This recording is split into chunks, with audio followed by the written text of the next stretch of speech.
Salam informasi, salam kepo, salam kejernyihan berpikir. Seperti jernihnya air mineral ini.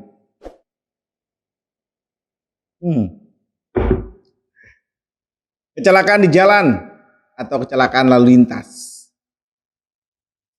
sudah menjadi pemandangan biasa di tanah air, ya, apalagi di negara-negara dimanapun ya. Karena diketahui setiap jamnya itu 3 orang meninggal dunia dalam kecelakaan lalu lintas. Dan di tiap tahunnya meningkat, grafik terkait dengan kecelakaan ini meningkat. Entah itu kecelakaan motor, kecelakaan mobil, kecelakaan bus, ataupun juga kecelakaan truk. Nah, soal kecelakaan truk ini. Tahun 2022 ini bisa dikatakan seolah sering terjadi kecelakaan truk. Dan kalau kecelakaan yang terlibat adalah truk atau kendaraan-kendaraan besar, seringkali pengusutan hanya seolah sampai pada supirnya saja. Jarang tuh yang jadi tersangka atau yang akhirnya dipersalahkan adalah pemilik busnya atau perusahaan yang mempekerjakan supir truknya. Pasti selalu yang jadi tersangka, yang dipenjara atau yang disalahkan adalah supir truknya. Bukan saya membela supir truk ya, karena saya bukan supir truk, saya pengemudi motor. Dan saya selalu menggunakan helm. Karena apa? Kecelakaan lalu lintas itu faktor penyebabnya tuh macam-macam. Ada karena faktor manusia atau human error. Ada karena faktor alam. Ada karena faktor cuaca.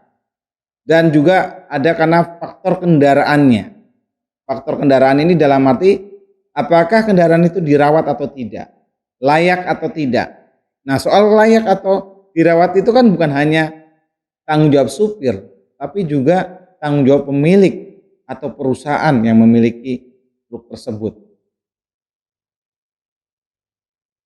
Di sisi lain adalah kalau bicara soal supir, ini juga harusnya menjadi tanggung jawab perusahaan ketika menerima supir itu. Apakah supir itu supir yang benar, bisa mengendarai truk, mempunyai SIM dan sebagainya. Karena ini bisa dilihat ya, kalau secara kenyataan di lapangan kadang-kadang kalau kita lihat di jalan tol Cikampek sajalah. Banyak loh, bukan saya meremehkan atau saya menyepelekan para supir truk, tapi seolah mereka yang menyetir itu masih sangat muda, masih sangat ya seolah saya bertanya-tanya, mereka benar-benar mampu bisa atau hanya bisa-bisaan? Karena saya pernah melihat sendiri dengan mata kepala saya sendiri. Ya, ada seorang anak muda begitu ya, disuruh tuh bawa truknya karena dia capek, yang supir aslinya. Dia bisa naik truk tapi nggak punya SIM. Dan saya waktu itu kenal orang itu. Nah, mudah-mudahan sih tidak seperti itu.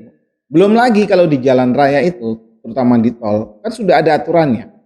Truk itu kalau berjalan di bahu kiri, harus selalu di kiri atau bahu jalan. Tapi apa kenyataannya? Sering truk-truk itu berjalan di tengah, gitu kan, atau berjalan di kanan. Makanya tak heran, tak jarang juga sering terjadi kecelakaan mobil menabrak ekor truk. Karena pelan. Nah, terkait dengan kecelakaan ini juga masalah human error dalam artian masalah kedisiplinan lalu lintas. Ya, seperti saya nih. Berapa banyak orang yang memakai helm dalam berkendaraan? Helm padahal kadang-kadang pakai helm juga tidak pada semestinya, hanya begini, tidak dikancingkan. Padahal fungsi helm ini bukan hanya untuk gaya-gayaan, ya, tetapi untuk melindungi kepala, untuk mengakibatkan luka yang lebih berat, Jadi kalau bicara soal kecelakaan yang angkanya itu kematiannya 3 orang per hari, per jam bahkan ya, 3 orang per jam. Mudah-mudahan itu tidak bertambah lagi dengan kita mulai disiplin berlalu lintas, ya. Disiplin berlalu lintas, lalu mengikuti aturan, lalu juga mengecek kelayakan kendaraan kita. Yang terpenting adalah kemampuan kita ketika di jalan raya. Itu juga terkait emosional. Karena kalau kita capek, marah, emosi gitu ya, kadang-kadang menyetirnya juga tidak konsentrasi. Ya, sekali lagi, kepatuhan berlalu lintas itu yang penting. Jadi semoga saja yang namanya kecelakaan truk, kecelakaan mobil, kecelakaan motor tidak terjadi lagi.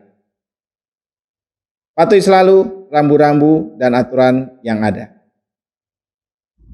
Salam informasi, salam kepo, salam kejenian berpikir. Seperti jernihnya air mineral ini.